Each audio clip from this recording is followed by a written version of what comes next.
Boa noite a todos. Sejam bem-vindos à Casa Fraternidade Irmão Miramês. Nós teremos hoje mais um estudo do Evangelho de Jesus. E nesse momento, queremos agradecer a quem esteve aqui conosco esse final de semana, no sarau, prestigiando, e foi muito bom. Agradecemos a quem esteve presente, tá bom? Nós já estamos no nosso horário e nós vamos fazer a prece então, para que nós tenhamos o estudo da noite. Vamos fechar nossos olhos. Vamos agradecer a Deus, nosso Pai, por esta oportunidade de estarmos reunidos na Casa da Fraternidade, irmãos e irmãs, onde teremos, nesta noite de hoje, um estudo baseado na doutrina espírita, um tema desencarnado e velório.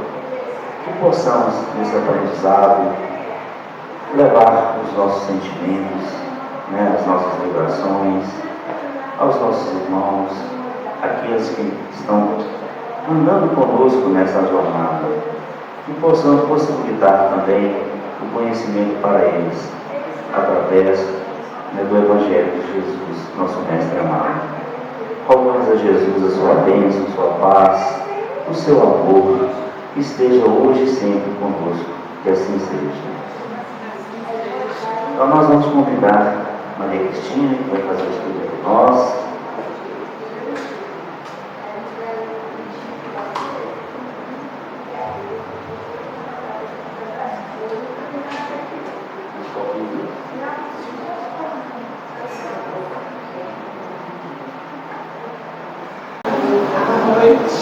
Boa noite.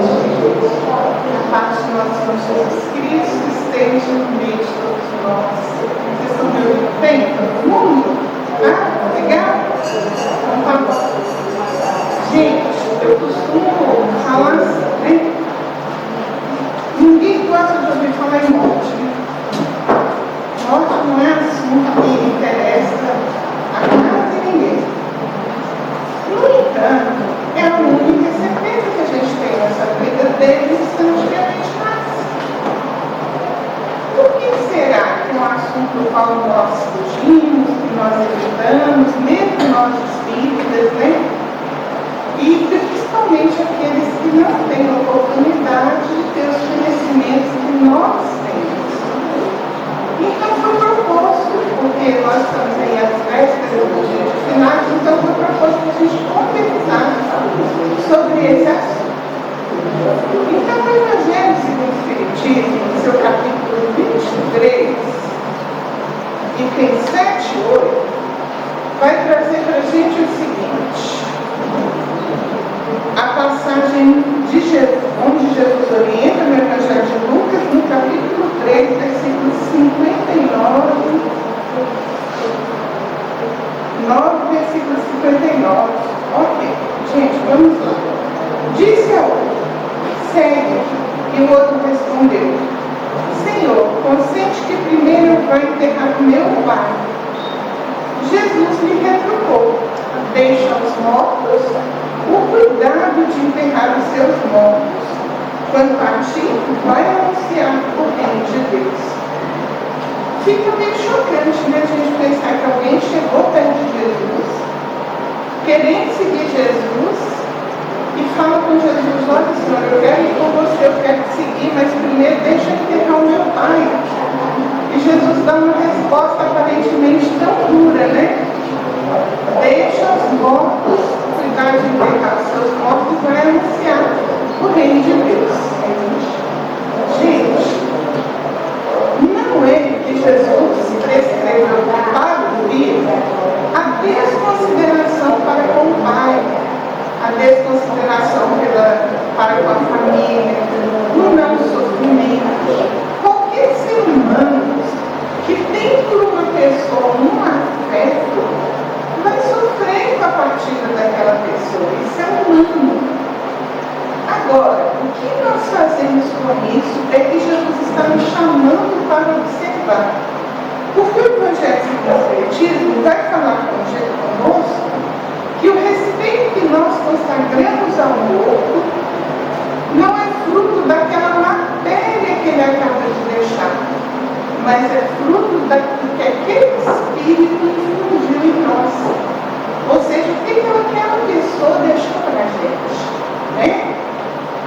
Ele vai falar também que aquele homem que queria seguir Jesus não compreendia que Jesus estava falando disso. Falando de quê? Uma mensagem como o Evangelho siga. Não te preocupes com o corpo, pensa antes no Espírito. Vai ensinar o reino de Deus. Vai dizer aos homens que a pátria deles não é a terra, mas o céu, porquanto somente lá transcorre a verdadeira vida. Então era isso que Jesus propôs para aquele jovem que queria seguir.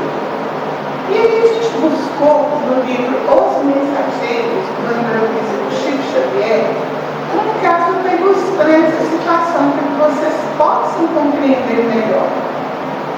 Nesse livro, nós temos o posto de socorro Campos da Paz.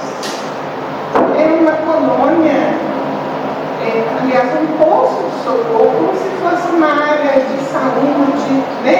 Uma área de acolhimento, filiada a uma colônia do plano espiritual. O dirigente desse posto de socorro é o Alfredo.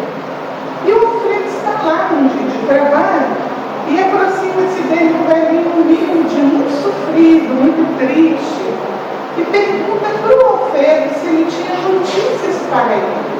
Que notícias que aquele velhinho estava querendo? Da família que ele tinha deixado aqui na terra. E aí o instrutor fala com ele: sua viúva continua muitíssimo acabrunhada. Seus filhos gostam de saúde, mas permanecem na mesma ansiedade por motivo da sua ausência.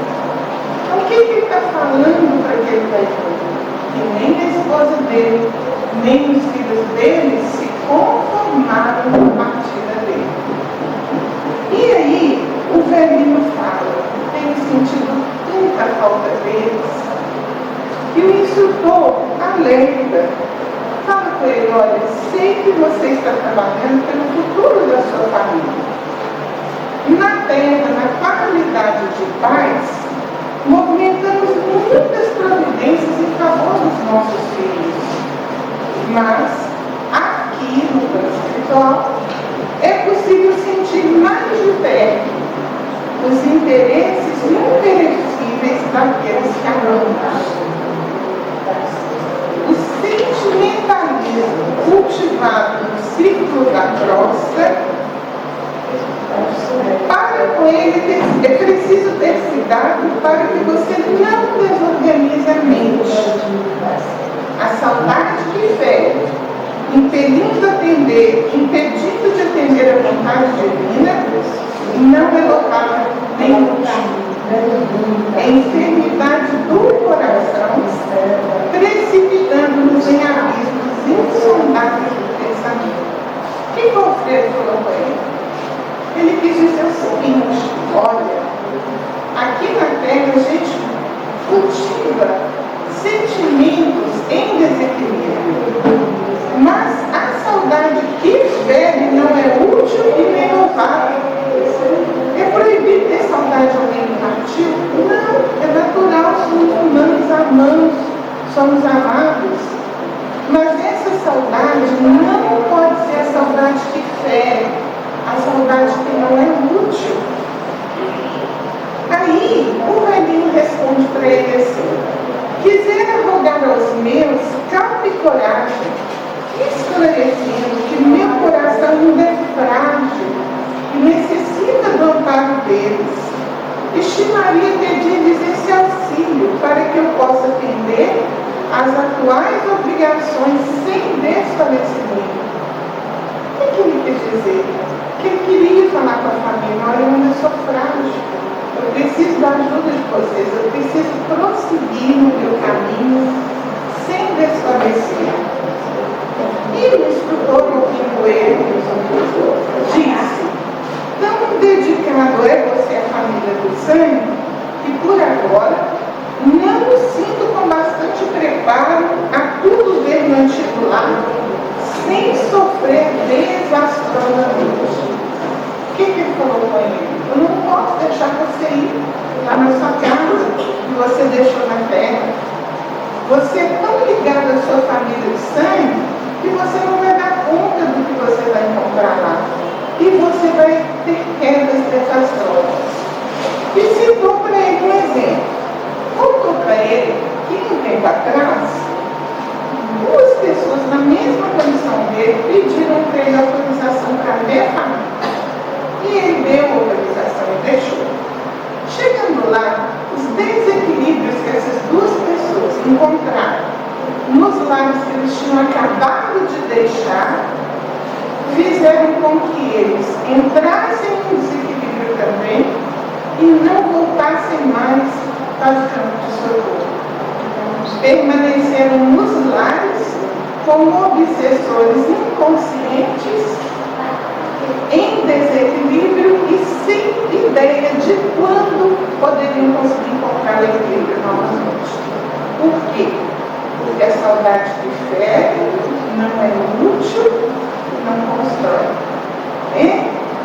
E o Alfredo, o instrutor, fala para ele assim: os voos de grande altura perdem asas fortes. E aí, aquele velhinho reflete nas condenações do instrutor e fala para ele: desisto do pedido, o senhor tem razão. Precisava ser assim? Não. Se os encarnados que ficaram mantivessem o equilíbrio. O Evangelho segundo o Espiritismo, no capítulo 3, nos versículos 1 e 2, vai trazer para a gente. É a passagem de Jesus no Evangelho de João, capítulo 14, versículos 1 a 3. Não se turbe o nosso coração. Credes em Deus. Credes também em mim. Há muitas moradas na casa de meu Pai. Se assim não fosse, já eu vos teria dito, pois me vou para vos preparar o lugar. E assim que houver ido, e vos houver preparado o lugar, voltarei e vos retirarei para mim, a fim de que onde eu estiver, vós também aí estejais. Essa passagem do Evangelho, além de mostrar para a gente o amor de Jesus, que nos conforta, que nos consola, fala também das muitas moradas que tem na casa do Pai. Então, não é só aqui na Terra, não é só nesse mundo material que nós, filhos de Deus, estamos amparados pelo amor dele. Não existe ninguém desamparado pelo amor de Deus em qualquer lugar do universo que estejamos. Essa passagem também fala do estado alegre ou triste daquele que partiu daqui, conforme ele se acha mais ou menos depurado das influências materiais. E para isso, para a gente entender isso, eu busquei o livro Obreiros da Vida Eterna, do André Luiz e do Chico Xavier. Gente, se vocês não conhecem os livros do André Luiz, busquem conhecer. Lê em ordem, volta lá desde o primeiro que ele escreveu, porque não é à toa que ele escreveu e também não é à toa que tem aquela obra. O primeiro livro, que é o Nosso Lar, o André Luiz vai contar que existe o plano espiritual. O segundo, que é o Mensageiros, ele vai contar como que esse plano se comunica conosco.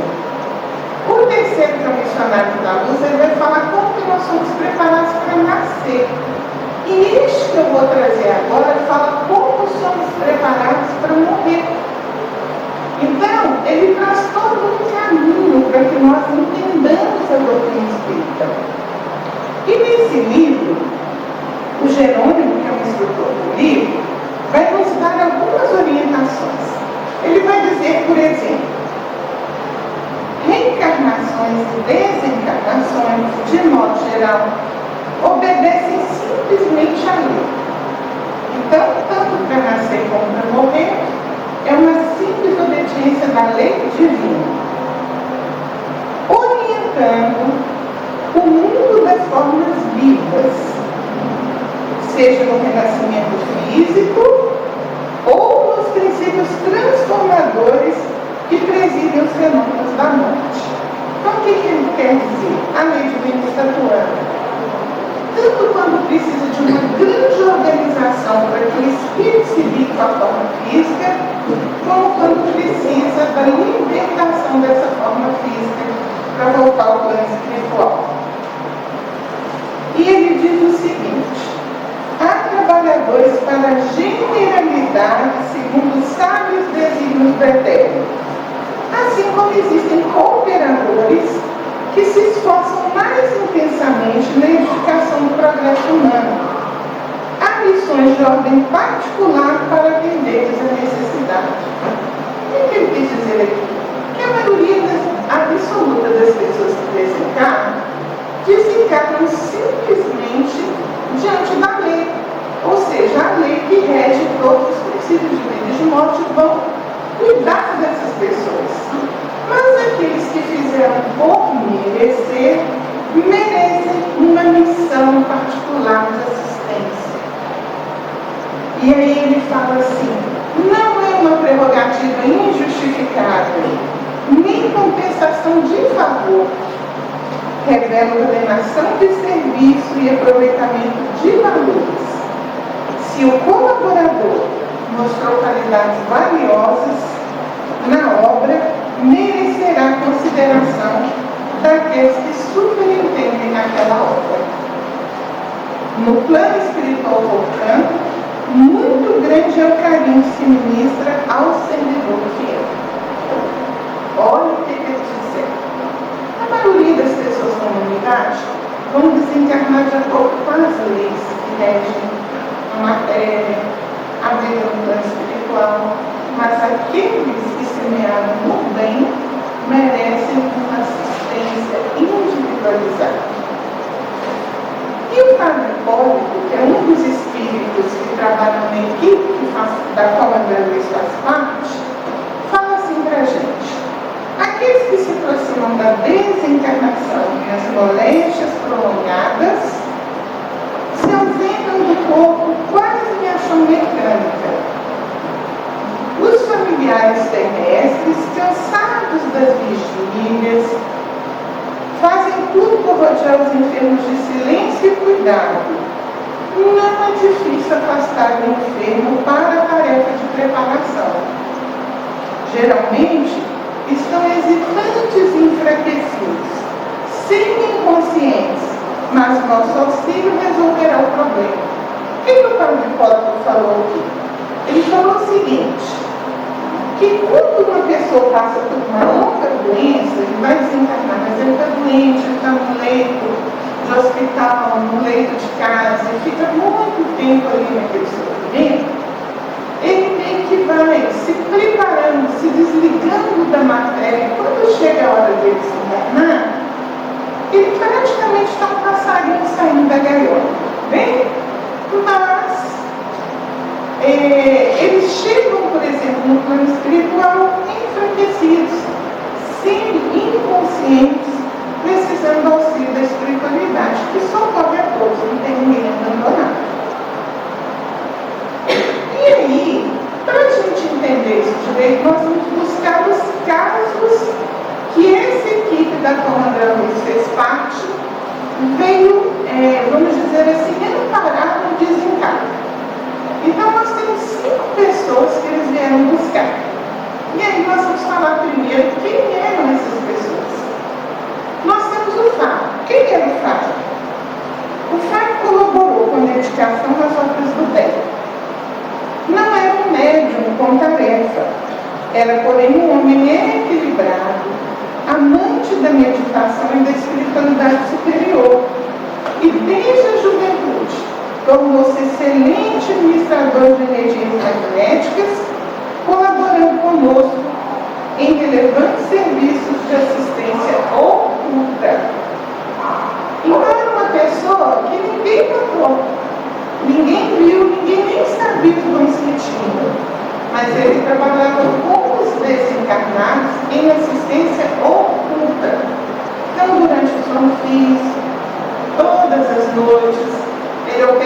favor de alguém que necessitasse da ajuda dele através da energia magnética que ele trazia, que ele era portador. Assim como a prática do bem aqui, em todas as circunstâncias que surgiam no caminho dele. A outra era Albina. Quem era Albina? Albina é filiada às organizações superiores da colônia espiritual. Tem inúmeros admiradores em nossa esfera de ação, pelo muito que vem fazendo na esfera do Evangelho. Permanece presentemente em serviço nos círculos evangélicos protestantes. Viúva desde cedo, consagrou-se à labor educativo, formando a infância e a juventude no ideal cristão. Mais uma vez, André ficou maravilhado com a fraternidade legítima. E aí ele fala assim: não se buscava o rótulo das criaturas, não se cogitava dos seus títulos religiosos ou sociais, procurava-se o coração fiel a Deus, ministrava-se amparo sem qualquer preocupação exclusivista. Então aquela equipe do plano espiritual vinha amparar uma senhora evangélica no Sorocaba, da igreja protestante. Por quê? Os espíritos não têm separação de amor. E o espírita não é sectarista. Se ele for, ele não é espírita. Porque a doutrina espírita não é sectarista, não separa a religião de ninguém. Nós temos o caso Dimas. Quem que era o Dimas? Assíduo colaborador dos nossos serviços de assistência. Veio da nossa colônia espiritual há mais de meio século, consagrando-se à tarefa obscura para melhor atender aos divinos desígnios. Desenvolveu faculdades mediúnicas apreciáveis, colocando-se a serviço dos necessitados e dos sofredores. Então, Dimas foi um médico que trabalhou em prol dos necessitados e dos sofredores. Cavalcante. Aqui temos Cavalcante, virtuoso católico romântico, abnegado e valoroso nos serviços do bem ao próximo. Veio à nossa colônia há mais de 60 anos e possui grande círculo de amigos pelos seus dotes morais. Sua existência, cheia de belos sacrifícios, fala ao coração. Se encontra junto dos filhos da indigência, abandonado da parentela, em virtude de suas ideias de renúncia às riquezas materiais, mas não se acha desamparado pela divina misericórdia. Adelaide. Lá estava o bezerro de Menezes. Então, o socorro que eles foram prestar para Adelaide, eles encontraram lá bezerro de Menezes. Queria fazer uma visita a uma pessoa que ele admirava e que participou muito dos serviços muito bem amparados por ele. E aí, ele nos fala: o Ministério Mediúnico, o serviço incessante em benefício dos enfermos, o amparo materno aos órfãos, profundos desgostos e duras pedradas que constituíram homens das missões dela no bem. Então nós vimos aqui Adelaide, uma espírita consagrada aos serviços de amparo aos necessitados, e que no livro é chamada de fiel servidora. Não é para qualquer um, né? Receber um título desse e ter lá, no momento do seu desencarne, bezerra de Menezes, né? Então, dos 5 doentes que eles vieram buscar para desencarnar, só Adelaide e Fábio mostravam mais consciência. Os outros não tinham noção exata do que estava acontecendo. O Jerônimo, que é o instrutor do grupo, deu alguns avisos para eles. Ele falou que o concurso que eles estavam prestando não se destinava à cura do corpo, que estava na hora de ser deixado, já tinha cumprido a missão dele, mas se destinava ao amparo para o espírito, e que o socorro que eles iam dar para eles naquela noite ia agravar a saúde deles no corpo físico. Por quê? Então, eles têm contato com o plano espiritual, como eles seriam levados para serem preparados, o que eles iriam viver e vivenciar seria tão bom que seria difícil voltar a ligar-se com o corpo de carne, né? Então, ele conversa com todos eles, desligados do corpo no sono físico, e fala: preparai-vos para vir até nós, solucionai os derradeiros problemas terrestres. Nós vamos falar sobre isso daqui a pouquinho. Confiar na proteção divina. Agora, nós vamos ver como que essas 5 pessoas desencarnaram. O primeiro que a gente vai meditar no caso dele é o Dimas. E aí o Jerônimo fala assim: há tempo de morrer e há tempo de nascer. Dimas, ao alcançar o período de renovação, seria subtraída a forma grosseira, e não foi determinado o dia exato, atingira-se o tempo próprio. O que ele falou aqui? Tinha um dia certo, dia 2, o Dimas vai desencarnar? O que eles aguardam ali? Eles aguardam a liberação do espírito dos laços que prende o corpo físico. E a gente vai explicar isso direitinho aqui durante a nossa história. E aí, o André Luiz, pensando na morte dele, né? Todo mundo aqui do nosso lado assistiu o filme, porque senão fica difícil entender. O André Luiz atingiu o plano espiritual na condição de suicídio inconsciente, né? Então aí ele pensa se o caso do Dimas era igual ao dele. E aí ele faz as perguntas assim: Dimas desencarnará em ocasião adequada? Viveu toda a corda de pino suscetível de ser aproveitada por seu espírito na crosta da terra? Completou a relação de serviço que o trouxeram ao renascimento? O que o André Luiz perguntou aqui? Estava na hora de ele morrer? Ele fez tudo o que ele veio fazer, ele aproveitou direito o tempo que a providência divina concedeu para ele na terra. É isso que o André Luiz queria saber. E aí o instrutor responde que não. Aí o André Luiz fica assim, sem entender, ele fala assim: uai, será que ele foi um suicídio inconsciente como eu? Porque se ele não completou o tempo previsto, por que ele está recebendo a minha consideração? Será que ele merece todo esse movimento de assistência individualizada?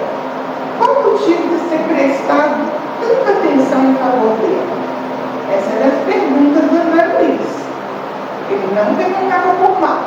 Ele perguntava porque ele tinha sede de aprender e porque ele tinha o objetivo de enviar essas lições através dos livros para nós, para nos instruir. Então, o Jerônimo, instrutor, fala: ele não é um suicida. Ele não conseguiu preencher toda a cota de tempo que ele tinha para utilizar em virtude do ambiente de sacrifício que lhe dominou os dias. Desde a infância, luta sem mimos, entre deveres e abnegações incessantes. Desfavorecido de vantagens materiais, teve ásperas obrigações para ganhar as leituras, os estudos. Entregue a serviço rude, desde a mocidade, constituiu a família, pingando o suor do sacrifício diário. Conquistou subsistência com enorme despesa de energia. Mesmo assim, dedicou-se aos que gemem e sofrem mais do que ele. Através da mediunidade, colocou a serviço do bem coletivo e a sua existência converteu-se em refúgio de enfermos do corpo e da alma. Perdeu o conforto da vida social, privou-se de estudos edificantes, prejudicou as células do corpo físico na causa do sofrimento humano. E pelas vigílias noite adentro, atenuou-se a resistência nervosa, e a irregularidade das refeições distanciou-o da saúde. Gastou fosfato excessivamente pelos choques com a dor alheia, o que repercutiu amargamente no seu coração. E aí, observando tudo isso, a gente viu que uma das causas do Dimas estar desencarnando antes do tempo previsto para ele é que ele sofreu muito por causa do sofrimento que os outros provocaram, do sofrimento alheio. E aí o instrutor geral vai falar assim: não podemos louvar o trabalhador que perde qualquer órgão fundamental da vida física em atrito com as perturbações que companheiros encarnados criam e incentivam para si mesmos. O que quer dizer? Não está certo você deixar se prejudicar a sua saúde por causa das escolhas alheias, por causa das atitudes alheias, por causa dos problemas alheios. Poderia receber com naturalidade essas situações sem acumular emissões destrutivas. E aí ele fala, mas como não se organiza de um dia para o outro o anteparo psíquico contra o bombardeio dos raios perturbadores da mente alheia, não é fácil improvisar um cais seguro ante oceanos rezados. O que ele quis dizer aqui? Que não é fácil para uma pessoa que ainda não alcançou determinado grau evolutivo manter o equilíbrio diante dessas atitudes das outras pessoas. E aí ele compara essa situação com você querendo construir um cais seguro com o mar bombardeando ondas violentas, né? Então, é uma coisa que precisa de preparo, que precisa de evolução. E aí ele fala assim, subalimentado, mal dormido, teve reiteradas congestões hepáticas que levaram à desintegração do corpo físico. E o Jerônimo dá a seguinte orientação: há existências que se perdem pela extensão, ganhando, porém, pela intensidade. A visão imperfeita dos homens encarnados reclama os exames acurados dos fatos, mas a visão divina jamais despreza minuciosas investigações sobre as causas. Então, o que ele está falando aqui? Que o Dimas estava desencarnando antes da hora, mas cada minuto que ele viveu foi intensamente vivido em favor do bem. E ele está falando também que a nossa visão humana observa os fatos. Ele estava observando que ele estava desencarnando antes da hora. Mas a visão de Deus procurava observar qual a causa do desencarne dele antes da hora. E aí, chega perto do Jerônimo, que era o instrutor, encarregado da equipe que vinha aos desencarnes do Dimas, uma pessoa pedindo que ele permitisse que o Dimas fosse visitado por amigos. Olha as instruções. E aí, o Jerônimo vai falar assim: se Dimas estivesse senhor das emoções, não haveria inconveniente, mas ele permanece sob agitadas convulsões psíquicas. Conhece o fim próprio, mas não pode esquivar-se de súbito às algemas domésticas. Tem o futuro dos seus, conserva-se em descontrole dos nervos e enlaça-se nas emissões de inquietude da esposa e dos filhos. Então presta atenção, aquela equipe vinha para libertar os Dimas. E eles estavam pedindo permissão para que os amigos os visitassem. O Jerônimo fala, ele não pode. Ele está mentalmente, psiquicamente desequilibrado. Ele está excessivamente preocupado com a situação material da família. E ele está preso aos laços que a esposa e os filhos estão emitindo. Ele precisava desencarnar. a esposa e os filhos não deixavam. Vocês vão entender o decorrer da nossa história. E aí o Jerônimo fala: creio ser inoportuna essa visita no decorrer das atividades da desencarnação, mesmo se tratando de amigos, para que não se lhe agrade o descontrole mental. Poderá ser amparado pelo afeto dos que gostam dele, logo que ele se desfaça do corpo grosseiro. Então o instrutor vai permitir a visita dos amigos, assim que tiverem libertado Dimas do corpo carnal. E aí chega o momento da desencarnação. O campo estava livre para a atuação dos espíritos. Quer dizer que o quarto estava calmo, silencioso, deixado durante alguns minutos, né? E a esposa do médico estava firme do lado dele, olhos vermelhos de chorar, emitindo forças de retenção amorosa que prendiam o moribundo em vasto emaranhado de fios cinzentos. Então ele precisava morrer, mas a esposa não deixava. Ela não queria que ele morresse, então ela estava emitindo energias que estavam fazendo com que aquele espírito ficasse preso àquele corpo que estava causando tanto sofrimento para ele. E aí o Jerônimo fala assim: era o primeiro obstáculo que nós precisamos afastar. Para ajudar o marido, precisávamos afastar a esposa de perto dele. O que eles fizeram? Deram uma melhora temporária para o Jerônimo. Então foram lá, cuidaram dele, aplicaram os passes e ele melhorou. E aí levaram com aquela melhora dele, conseguiram afastar a esposa de perto dele um pouco, colocaram ela para dormir, né? Aplicaram um passe, ela ficou sonolenta, foi dormir. E aí eles foram limpar as substâncias mentais torturantes que estavam ali. Porque os amigos, a esposa e os filhos, com aquela onda, com aquele medo de que ele morresse, não queriam deixar ele, encheram o quarto dele daquelas substâncias que faziam com que ele sofresse. Pouco a pouco, com a interferência do Jerônimo, ele se acalmou, foi respirando, a esposa viu que ele estava bem, foi descansar, né?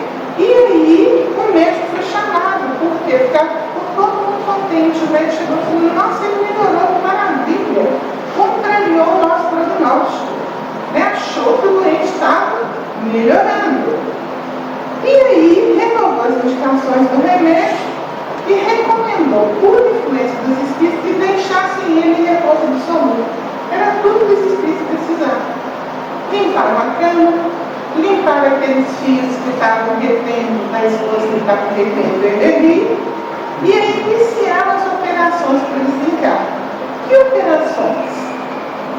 Olha só, naquele momento, o Dimas estava recordando a infância dele e lembrou da mãe, e ligou o pensamento da mãe com Nossa Senhora Maria de Nazaré, e lembrou de Maria aos pés da cruz. E aí orou, rogando o amparo de Maria. E naquela hora, o coração dele virou um fulcro de luz tão maravilhosa que encantou os espíritos que estavam presentes ali. E deu entrada no quarto uma senhora, uma anciã. E ela se apresentou à sua mãe dele, em colaborar no serviço de desencarnador. Aí o que o assistente Jerônimo fez? Confiou o Dimas aos cuidados da mãe e ela sentou no leito, colocou a cabeça dele no colo e colocou ele para dormir, acalmou para que ele pudesse dormir. E aí o Jerônimo vai explicar sobre a desencarnação. Vai falar assim: há 3 regiões orgânicas fundamentais que demandam cuidado no serviço de liberação da alma. O centro vegetativo ligado ao ventre, como sede das manifestações fisiológicas, o centro emocional na zona dos sentimentos e desejos, sediado no tórax, e o centro mental mais importante por excelência, situado no cérebro. começou a operar sobre o plexo solar, e aí o André Luiz notou que uma substância branca, esbranquiçada, saía através do umbigo daquele senhor. E aí os membros inferiores dele esfriaram. Todo mundo começa a desencarnar pelos pés, né? Os pés, as pernas são a primeira parte do corpo que gera, porque através dali o espírito começa a se desligar. Nesse instante, Dimas gemeu em voz alta. E aí vem todo mundo da família preocupado, né, com o gemido que ele viu. Antes que eles entrassem no quarto, né, o Jerônimo concentra todas as energias dele. E aí, o que ele faz?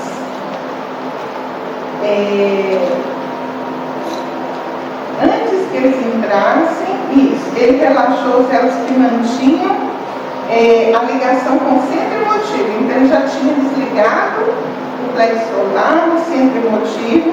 E aí o que o André Luiz repara? Que todos os músculos trabalhavam contra a partida do espírito. É como se o corpo quisesse manter o espírito ali agarrado, como se ele não quisesse deixar o espírito ir. E aí vem o médico, vem os parentes, né, naquela hora lá, e o instrutor fala assim: alcançamos o coma em boas condições. Olha aqui, gente. Nós aqui na Terra não está apavorados que a pessoa entrou no coma. Os espíritos estão felizes que o coma foi alcançado em boas condições. E aí, era a última etapa. Concentrando todo o potencial de energia na força romboidal, Jerônimo quebrou alguma coisa. Essa é a descrição que o André Luiz dá. E ele vê emergir dali uma luz violeta dourada que se eleva acima do corpo. E aí aquela luz absorve aquela substância leitosa, esbranquiçada, que são fluidos vitais, que estava ali, né, perto do corpo. E começa a formar uma cabeça, igualzinha à cabeça do homem que estava desencarnando. E de repente acaba de formar todo o corpo físico igualzinho àquele corpo físico que estava desencarnando. E nesse instante aquela luz se apaga. Olha que lindo, gente, é como se fosse uma semente, né? A semente não brota da terra para revelar aquela planta, aquela árvore, aquele vegetal que ela está destinada a ser. É a mesma coisa, aquela luz que chama violeta, que é o espírito, né? Liberta-se ali, absorve aqueles fluidos vitais para formar o corpo espiritual. E continua vivo, continua se manifestando. Olha a beleza de Deus, né? Então, à medida que o novo organismo ressurgia, aquela luz ia se apagando, né? E o Dimas desencarnado elevou-se alguns palmos acima do Dimas cadáver. Mas o André Luiz observou que ele viu um fio de prata ligado entre o cérebro do espírito e o cérebro do corpo físico. Então ele não estava totalmente ligado, tinha alguma coisa ligada ali. A genitora, a mãe dele, deixou o corpo que ela estava carregando e passou a carregar o corpo do desencarnado, do espírito, né? E aí ele fala assim: para os nossos amigos encarnados, Dimas morrera inteiramente, estava mortinho, nem a gente fala, né? Para nós outros, a operação ainda era incompleta. É por isso que o Chico Xavier orienta as pessoas que querem fazer cremação, que esperem pelo menos 72 horas do desencarne. Porque o espírito precisa desprender-se completamente do corpo físico. E como a gente vai ver aqui nos relatos, vocês vão entender por quê. Então, o Jerônimo fala que aquele cordão fluídico deveria permanecer até o dia seguinte, por causa das necessidades do mundo. Então, era o tempo que o Dimas espírito precisava para absorver o restante de lhame que ainda mantinha o espírito preso às células do corpo. Só quando toda aquela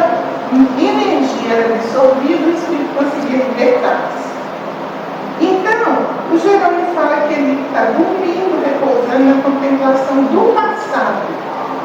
Quando a gente morre, passa um filme na nossa mente, é o filme da nossa vida.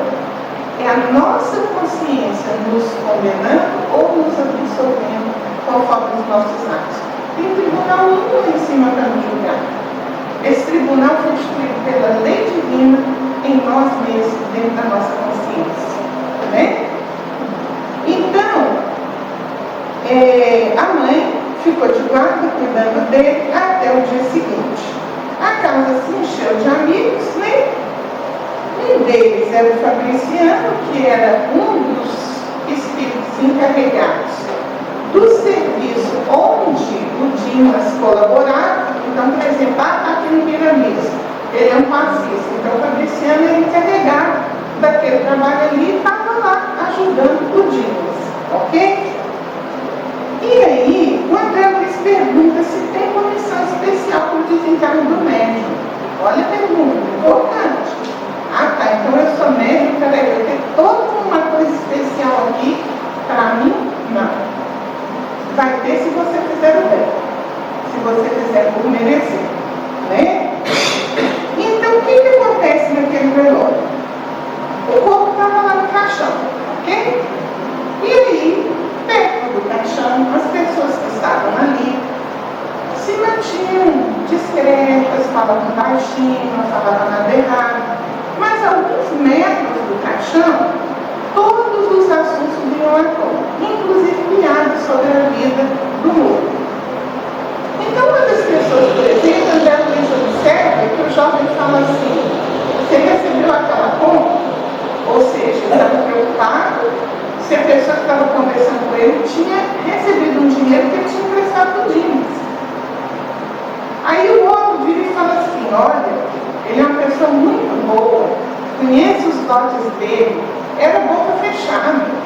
Você sabia que ele foi testemunha de um crime e nunca denunciou o criminoso? Olha para vocês verem os assuntos. E aí, o que acontece? Na hora que ele fala desse crime, entra uma entidade completamente perturbada ali, acompanhada de mais um monte de outras.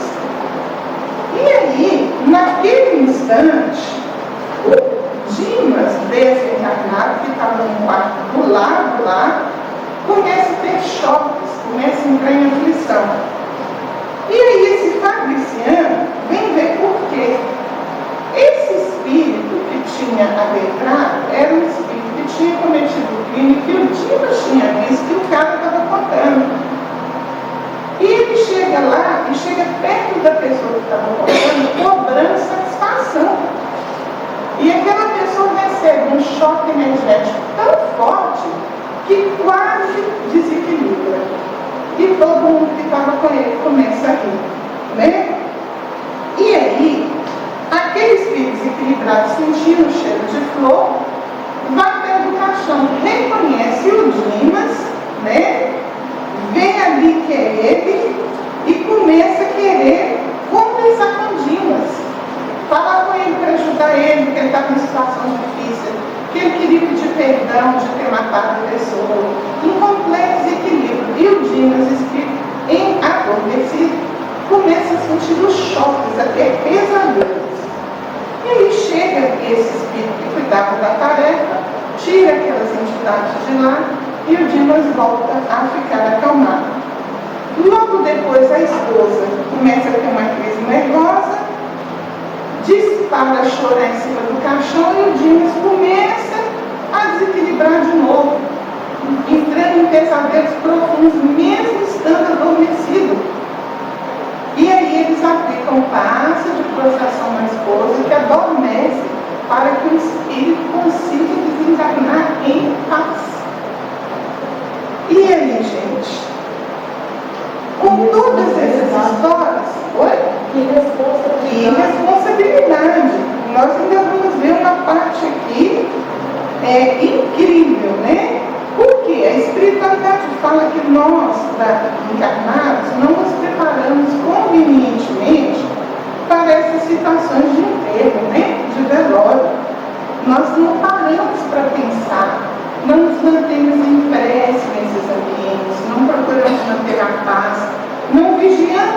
conversamos, né? Então a gente acaba cometendo todas essas atitudes inconvenientes, né? Então o Jerônimo e a equipe dele continuam acompanhando ali os despojos até a última morada, e aí depois ele acaba de dispersar os fluidos vitais que restaram no corpo e leva o Dimas adormecido para o posto de socorro do qual eles faziam parte, né? Quando Luiz observa choros e gemidos no cemitério, aí ele observa que tinha uma moça sentada lá em profundo desespero, e ele observa que aquele fio de prata estava entrando ali no chão onde era o túmulo. E ele fica estarrecido com aquilo, achando que ninguém estava ajudando aquela moça. E chega o espírito encarregado dos serviços de bem para o cemitério e conta para ele que ela foi uma mulher, vamos dizer assim, com um comportamento muito leviano, casou sem nenhum preparo, viveu uma vida em desequilíbrio, teve uma gravidez que ela não protegeu nem cuidou e acabou desencarnando em espaços lamentáveis. Não aceitava a desencarnação, queria levantar o corpo do túmulo de tudo enquanto é jeito. E se falassem com ela para orar, ela falou que ela precisava de médico e eles traziam pago. Ou seja, não tinha nenhuma humildade de fazer uma oração. Estava lá agarrada, com o corpo em decomposição no cemitério. Tem a história de um outro senhor, agachado em cima do túmulo, falando e procurando o dinheiro dele. Agarrado também ao corpo. Por que os espíritos não libertavam ele? Porque se libertasse, ele ia correr para dentro da casa dele para perseguir os familiares por causa do dinheiro e dos bens que ele tinha deixado aqui na terra. Como vocês veem, nós temos muito mesmo que pensar em como nós vivemos. Quais escolhas fazemos na nossa vida? Porque, como Jerônimo fala, é da lei natural que o labrador colhe de conformidade com a semeadura. Aquilo que fizemos é o que vamos receber, né? Então, o Jerônimo fala que diante de todos aqueles infelizes, não faltava proteção e nem esperança, né?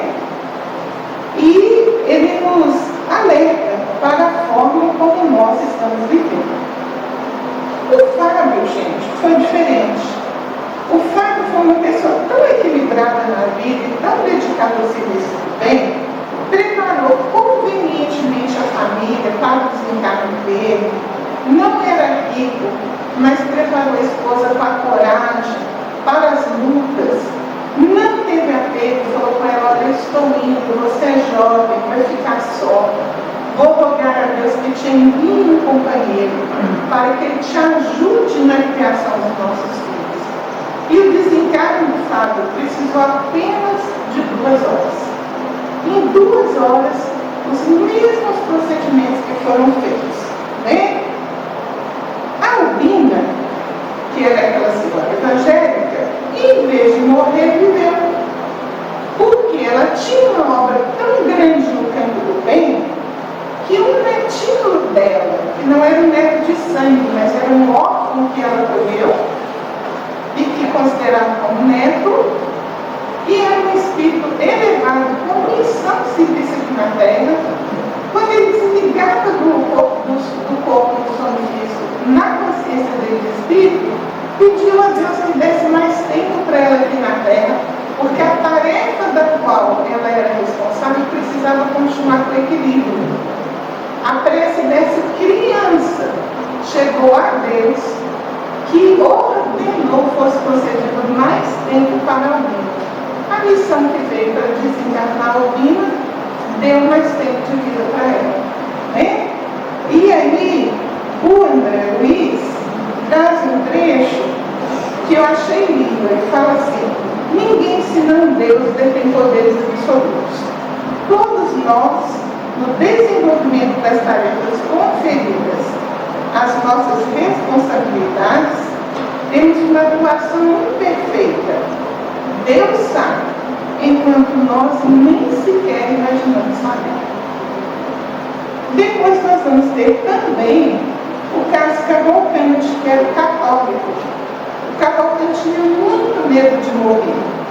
E a esposa dele tinha abandonado ele, fugido do casamento, fugido dos compromissos, porque ele se dedicava tanto à religião que ele deixou ela sem atenção. E só quando ele estava ali no leito de morte, ele parou para pensar na responsabilidade que ele tinha com o que aconteceu entre eles. E ele queria encontrá-la, queria pedir perdão, mas ninguém sabia onde ela estava, ela já tinha desencarnado. O Jerônimo leva ela desencarnada para conversar com ele consegue acalmar para ele conseguir morrer. Porque já tinha 4 dias que eles estavam tentando ajudá-la a desligar o corpo físico, ele não morria. Então, gente, depois que eles trouxeram a ex-esposa, ele ainda continuou com muito medo de morrer. O médico praticou a eutanásia, que neutralizou as células do corpo físico, mas não produziu desencargo do espírito, forçou Jerônimo a romper a força, os laços que ligavam o espírito com o corpo, e ele foi levado para o plano espiritual em grande perturbação, precisando de muito cuidado e de muito auxílio. Por isso a hora é de Deus. Não temos que antecipar a morte de ninguém. Não temos que praticar a eutanásia. Não sabemos o que está acontecendo com aquele espírito. Deus não é. Né? E nós temos o caso de Adelaide, que é chamada da serva fiel. Aquela que viveu tão fielmente dedicada a Deus aos serviços do bem, que era visitada pelo próprio Bezerra de Menezes, que estava lá para amparar o desencarne dela. E aí, ela tinha receio de desencarnar. Por que ela tinha receio? Porque ela estava fortemente ligada à organização do bem na qual ela cooperava. Então ela pensava assim, digamos que ela fosse presidente do Miramês, nem aberto. Nossa, não posso morrer não, como é que vai ficar o Miramês? E aquele monte de tarefa que tem lá, e as pessoas que precisam de ajuda. Então ela estava pegada com isso. E durante o sono físico, ela é levada para o plano espiritual e conversa com a Zenobia, que era responsável pelo campo onde as casas transitórias de Fabiano de Cristo. E aí, ela conversa com a Zenobia e fala sobre isso, que ela estava ligada às tarefas, que ela estava preocupada com os familiares e com os amigos que iam ficar. E a Zenobia, com muito carinho, escuta ela e depois fala assim: a morte é o melhor antídoto contra a idolatria. Gente, presta atenção nisso. A morte é o melhor antídoto contra a idolatria. Ninguém é insubstituível. E a Zenobia vai falar para ela assim: com a sua vinda, operar-se-á a necessária descentralização do trabalho, porque se dará a imposição natural de novo esforço a cada um. O que ela falou? Com a sua vinda, outros vão ter que sair da zona de conforto, movimentar as pernas, movimentar os braços, movimentar a cabeça para a realização do serviço. Por isso que ela falou que a morte é antídoto contra a idolatria. E aí, ela começa, a Adelaide, a sofrer muito, porque era uma borboleta saindo de casa. O corpo de carne começa como que a ficar pequeno demais para caber aquele espírito. E o Berlim fica esperando que o Jerônimo tivesse os mesmos passos que ele teve com os outros desencarnes. E o Jerônimo não tem. Ele falou assim: mas por que você não está fazendo as mesmas operações por ela? E aí ele fala que tem pessoas que não precisam dessa ajuda. Viveram de tal forma espiritualizados que praticamente desencarnam sozinhos, sem ajuda. E o Jerônimo fala que o concurso deles só seria necessário para quebrar o laço final, que é cortar o cordão de prata, que é o último elo, que liga o espírito ao corpo. E aí, reunidos todos os 4, porque a Albina ficou, não desencarnou, Eles chegam à casa lá da Zenobia, que é a casa de Fabiano de Cristo, e se preparam para subir, elevar-se ao plano espiritual. O Jerônimo nos dá algumas orientações. Ele fala assim: não é rotulagem externa que socorre o crente nas supremas horas evolutivas. É a sementeira do esforço próprio nos serviços da sabedoria e do amor, que frutifica no instante oportuno. Providências intercessórias ou compensações espontâneas é da lei que manda entregar as respostas do céu a cada um segundo as suas obras. Por isso a doutrina espírita ensina: fora da caridade não há salvação. Outra vez fala que ele aprendeu que as câmaras mortuárias, os velórios, não devem ser pontos de referência à vida social, mas recintos consagrados à oração e ao silêncio. E aí o Jerônimo fala que esclarecimentos e consolações são dádivas de Deus.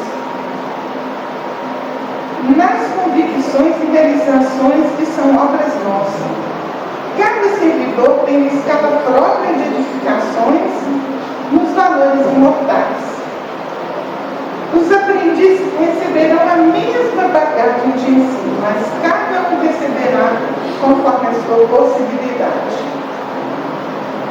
E aí, a irmã Adelaide, aquela que é chamada de Sérgio Fiel, é convidada pela Zenobia a fazer a prece no instante em que eles iam partir da casa de Fabiano de Cristo para a colônia espiritual onde eles devem ingressar. E eu trouxe um trecho dessa prece para concluir a nossa reflexão de hoje.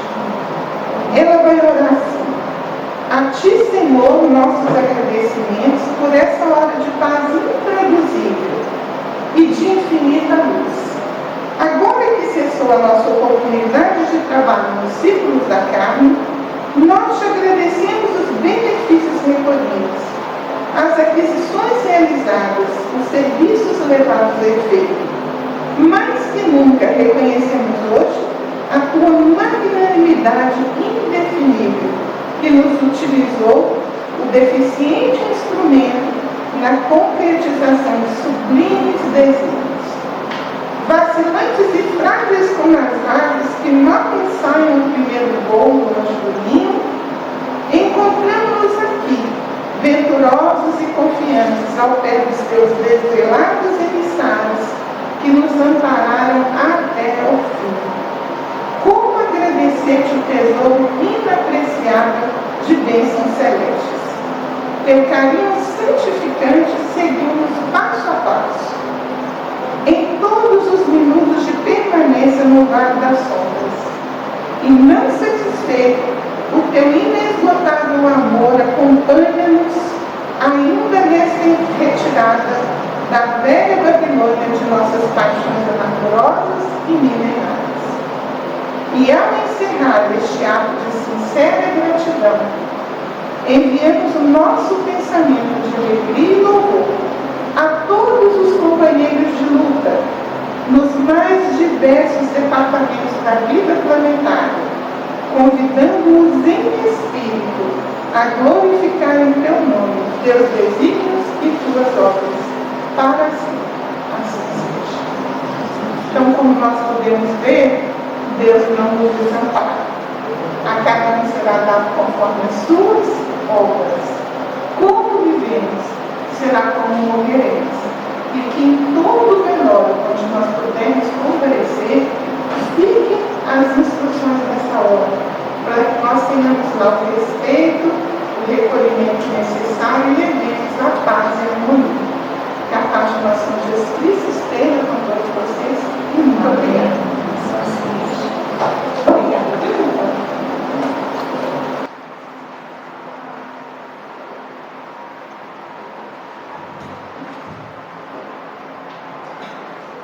Nós que agradecemos, né, Cristina, por estar conosco essa noite, trazendo o estudo e o conhecimento para todos, né?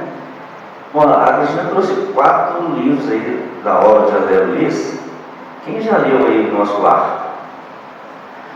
Quem leu o Nosso Lar está aprendendo? Existe o plano espiritual como que é. Existe o plano espiritual. Mensageiros, quem já leu? Mensageiros.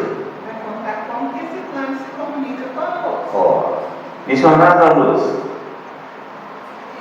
Missionário. Conta como que nós somos preparados para nascer. Obreiros de vida eterna. Como que nós somos preparados para morrer. Tem uma turma aqui que já fechou os 4 livros, já aprendeu tudo. Eu estou, gente, no grupo da casa aqui de Miramês, no livro Obreiros de Vida Eterna. Estamos no início. Cristina já adiantou muita coisa para mim aqui. Mas eu vou levar para o nosso grupo que nós estamos aprendendo a morrer. Vamos ver quantos que vão ficar até no final. Vamos lá. Pessoal, estamos tendo na casa curso de tarefeiro. Esse curso é todas as sextas-feiras, começa às 19h45. Tá? A casa está precisando de renovar o quadro de tarefeiros.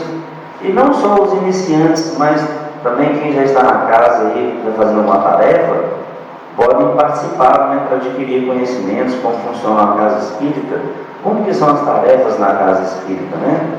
Então estão todos convidados aí, né? Já tem algumas pessoas aqui que já estão fazendo parte do grupo. Quem está trazendo esse curso para nós? Cristina, né? Então estão todos convidados, viu? 19h45 é só chegar aqui na recepção que vão ser direcionados para a sala que está sendo feito o estudo lá embaixo, ok? A biblioteca está pedindo, né, solicitando a vocês fazerem inscrição para que possam ter acesso, né, ao acervo de livros aí da biblioteca para estudo, né, para levar para casa, para estudar. E está tendo também feira dos livros usados com preço, né, de R$ 4 a R$ 12, tá bom? Tem CDs aí para serem doados, CDs espíritas. Quem quiser pode passar lá. E o atendimento é durante a reunião pública, segunda, quarta e domingo. Tranquilo? Bom, o último pedido aqui para vocês. A casa está precisando aí para compor as cestas básicas das famílias assistidas, açúcar, óleo, leite, sal e sabonete. Quem puder, né, colaborar, pode trazer, entregar na recepção, ou pode ser de uma forma também, né, de pagamento, transferência bancária. Todas as informações estão ali na recepção ou na biblioteca. Tá ok? Quem for participar, sentir necessidade do passe, né, após a prece, só permanecer no salão e vão ser atendidos. Eu vou convidar o nosso companheiro Walter para fazer a prece por nós.